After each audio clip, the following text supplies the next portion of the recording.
Welcome back, TJ. Appreciate it. Appreciate it. So Fight Week Media Day, is it a day that you've been looking forward to, or is it a day that you've been absolutely dreading? What's your thought?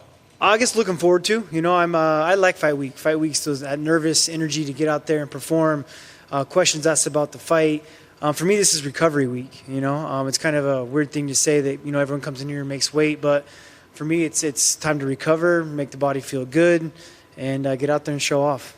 But this Fight Week's different than a normal Fight Week, right? Yeah. The questions everybody wants to ask. Oh, yeah, of course. So is it difficult to have to go back? Because I imagine this is something you want to leave behind, right? So is it difficult to know every interview I do, I'm going to have to talk about the suspension and EPO and all that? Nah, man. That's kind of why I was so upfront about it anyways. It's kind of like doing your own therapy, getting it off your chest right away. Nothing I haven't said everything's already been said. I didn't hide behind anything. I put it all out there, and it is what it is. It's something you just gotta. I'm a very mentally tough guy, and it's not gonna ever break me. Is this one mentally tougher than normal? Because like if there's one slip in your performance, if there's one step down, people go, "Told you that guy can't do it without the EPO." Are you thinking about that at all? Not at all, man. And there's not gonna be a slip in my performance. I'm gonna go out there and look dominant, so it's gonna be a great one. Yeah. Of course, the question everybody has, they want to one time or multiple times. Yeah. Cody Garbrandt came out and he's like, God, I've been doing it for years. So, what did you think, first of all, I guess, when he made that statement? Did you see it? I didn't know he made the statement. I don't really pay attention to everything going on. I don't watch many fights unless I'm fighting you. I don't really pay attention to the sport for the most part other than what I'm doing, I'm immersed in the gym. I'm immersed in my training. Other than that, I'm in family life and business.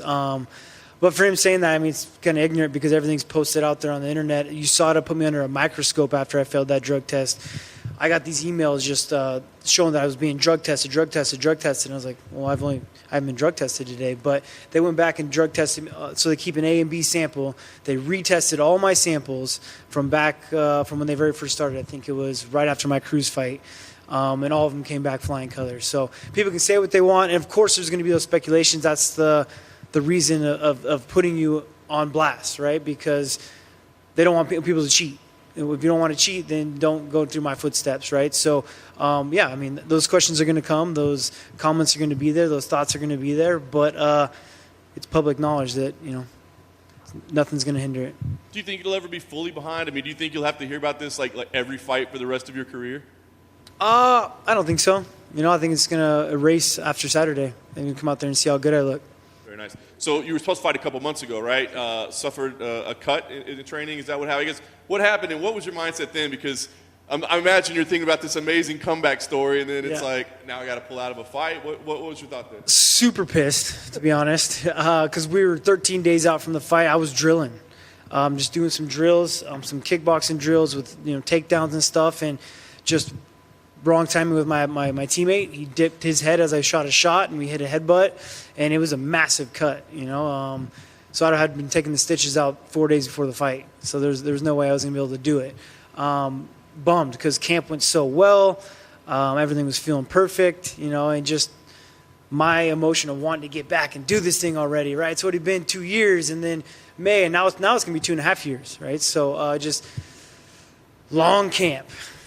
Yeah. Was it important for you to keep the matchup together? Because why was that important for you to keep the matchup together? Yeah, I was afraid that they were going to just kind of give Sandhagen someone else, right? So that was my biggest worry, was that this is the fight I wanted. He's #1 contender. I couldn't fight for the belt because of the debacle they're going through. This is the next best thing. It's a great fight for me. I know the fight that I can win and get out there and perform very well. So I wanted to make sure it was going to stay the same opponent. So I told him, I'm supposed to fight May 8th. I was like, push it to the end of May, that beginning of the June card. They wanted to make sure that we were still a main event, and the soonest main event they had was July 24th, so now we're here. Does the history together between you guys, does it factor into this at all, or does that not matter in a real fight? It doesn't. For me, it's nice to know. I've always done very well against guys that I've trained with. I'm a very good guy about game planning. I know where guys' weaknesses are at. And it's nice for me to know that, but it all matters when the lights turn on. And you can talk about practice all you want, but we ain't here to talk about practice. We're here to do it in front of everyone. Nice. Are you looking at this as a #1 contender fight? Has it been told to you at all, or is that the way you're viewing it? It's definitely a #1 contender fight. This is a real title fight, to be honest. I was not very impressed with Aljamain and Jan in their last fight. I think Cory Sandhagen's the toughest in the weight class right now, and this is a true title fight. I'm the true champ coming back, and it's time to prove it. Is there either one of those guys you'd rather fight for the title? I think he's the better fighter. Watching that last performance, he did very well with his game plan against Sterling, and I think he'll win the next fight, so I'd probably rather fight him. Last thing for me, I guess, what's the goal here overall? I mean, I know you want to win, you want to get back to your title, but I'm just wondering, I mean, like, your reputation and all this happening, I mean, are you hoping to rehab that at all, or people to leave that behind, or have you just kind of turned on the world and say, I'm not worried about it anymore? I mean, excuse my language, but fuck your reputation, you know what I mean? I mean, you got to worry about yourself. I have a great life. I have a great family. I'm just worried about my coaches, my teammates, my family. Other than that, I could care less. You can't be. I've been in this game too long to want to scroll through the comments and think what other people fucking think that are sitting behind their computers and not having anything to achieve for. Yeah. Let's try this. There we go. Cool.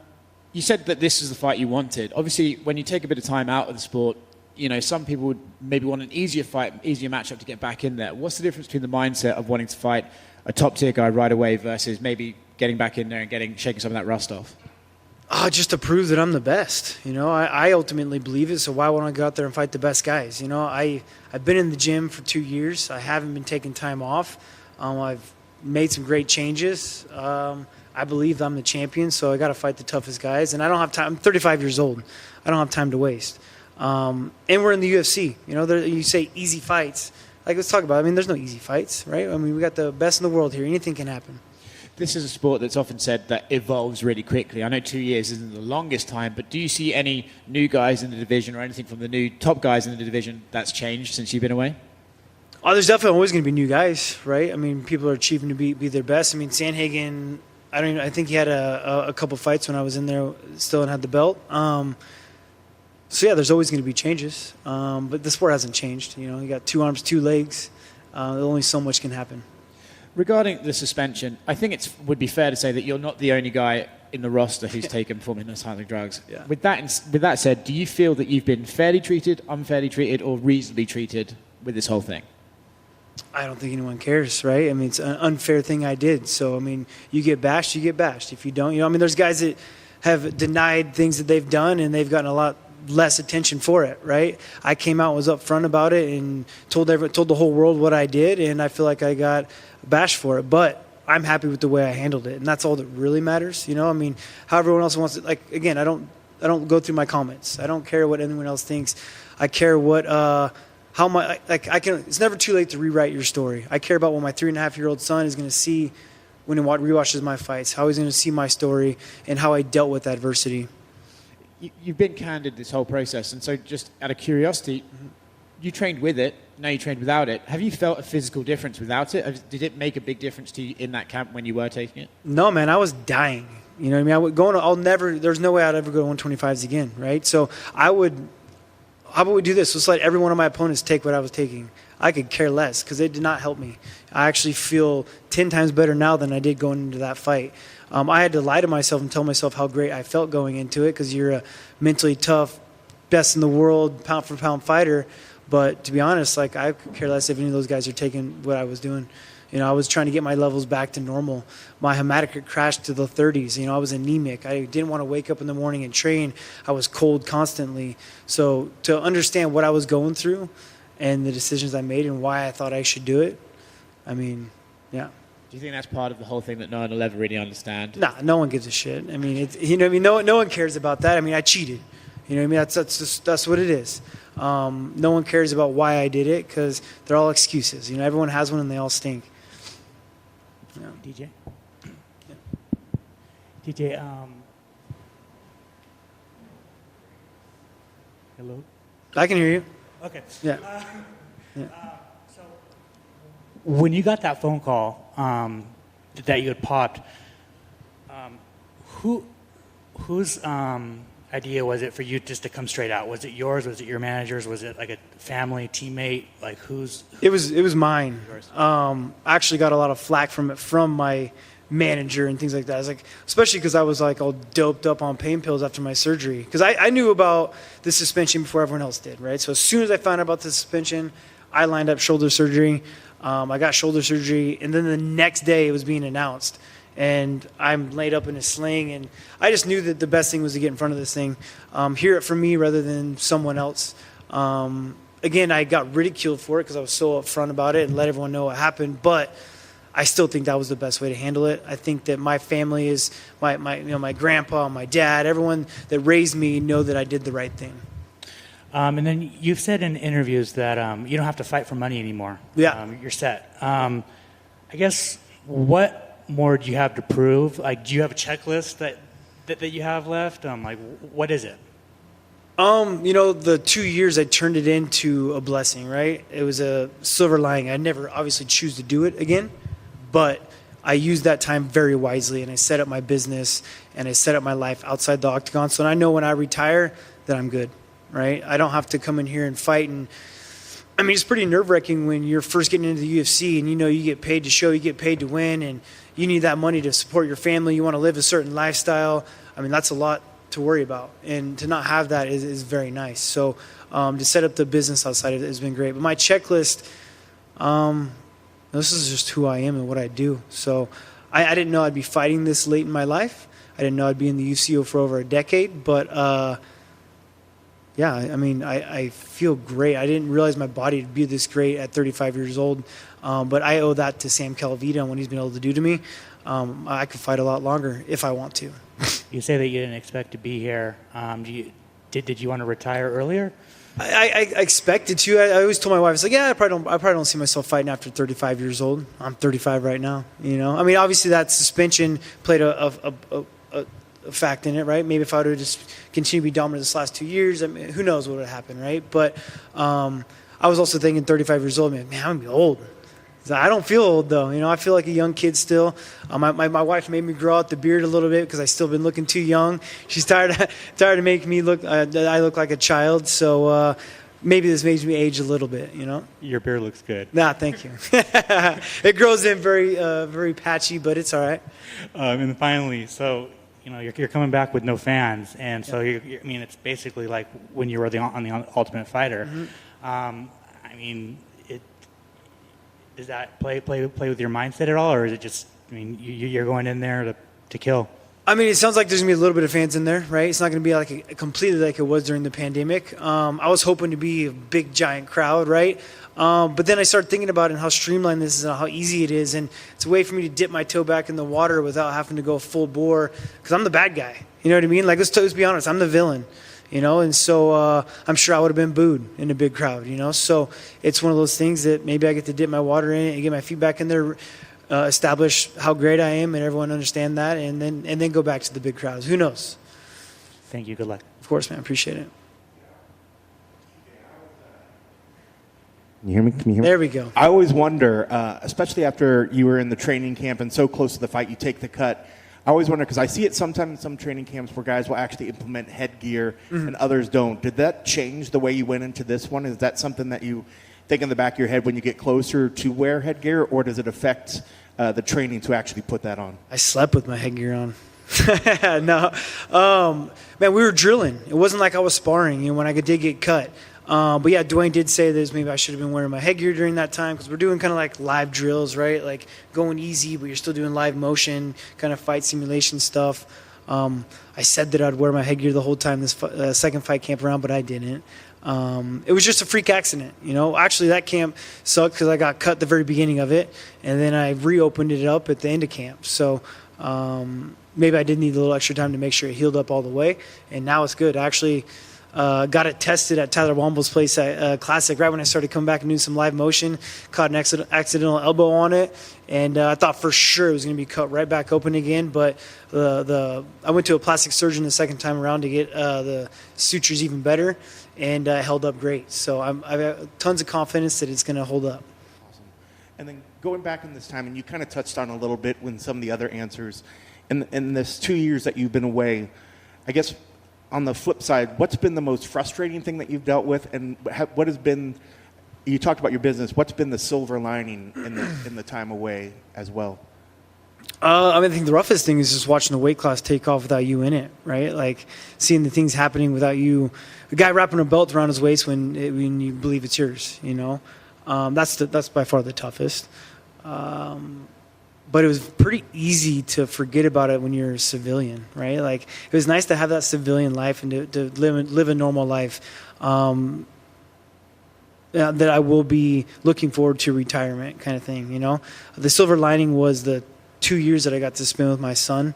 The first year of his life, I was fighting title fight after title fight. And I completely submerged myself into training when I'm in a fight camp. And I feel like I missed that first year. I didn't miss it, but not as involved as I wanted to be.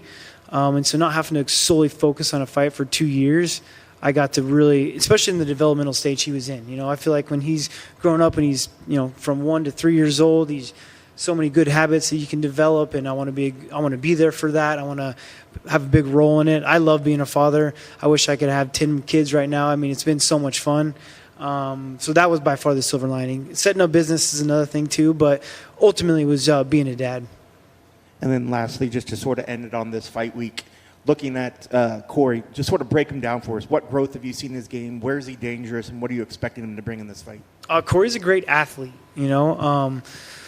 When I even trained with him, you know, he'd come in. I mean, I think he was a basketball player before he started becoming into martial arts, right? So he was one of those guys, like, and I was impressed with him being able to scramble and do the things he's been able to do. And he's got great footwork. He's got great distance control.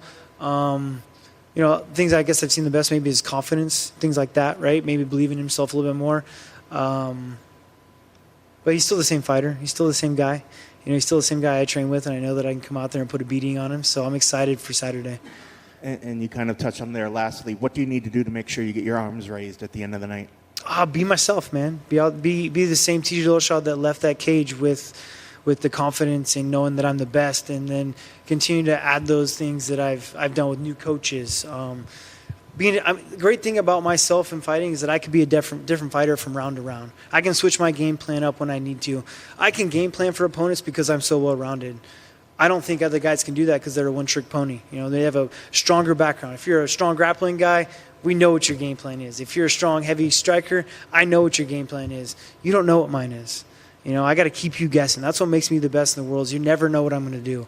I can come out there and take you down and ground and pound you in. I can submit you. I've been rolling some Gracie Baja with Felipe de la Monica for the last 5 years, and I haven't even got to show it yet. I've been all knockouts, right? Or I can get out there and strike with the best of them. You know, I've already done it with it. And so I'm excited to get out there and show that's how you be the best in the world. Thanks so much. Best of luck. Of course, yeah. Are you going to embrace that the rest of your career? I mean, do you want to be a villain the rest of your career, or do you hope that one day there's a crowd actually cheering for you?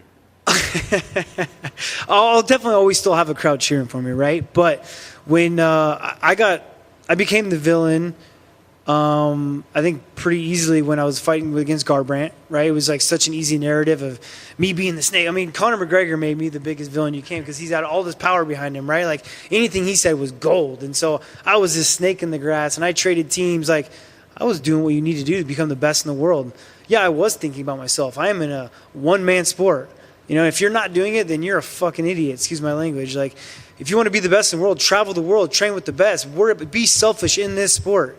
I'm not here for my training partners. I am. I go and coach Juan Archuleta, but when I'm in my fight camp, I'm worried about myself. I've had to tell Juan that, like, be selfish. Be the best in the world. Do what you need to do. Find those best coaches. I'm the CEO of TJ Dillashaw. You know, like a lot of these other fighters, they let their managers make their decisions for them or their coaches, this and that. I make my decisions. I'm the CEO of this business. I'm going to hire the best coaches in the world. I'm going to find the Tyler Wombles, the Dwayne Ludwigs, the Felipes, the Daryl Christians, the Sam Calavitas. I'm going to find these guys and train with them. So if Dwayne's moving to Colorado, I'm going to go train with them. And if you have a problem with that, go fuck yourself. You know what I mean? And so if that makes me the villain, then hell yeah, man. I mean, let's go for it. But I'll always have all the people around me that are cheering for me that I really care about. That's all that really matters, you know?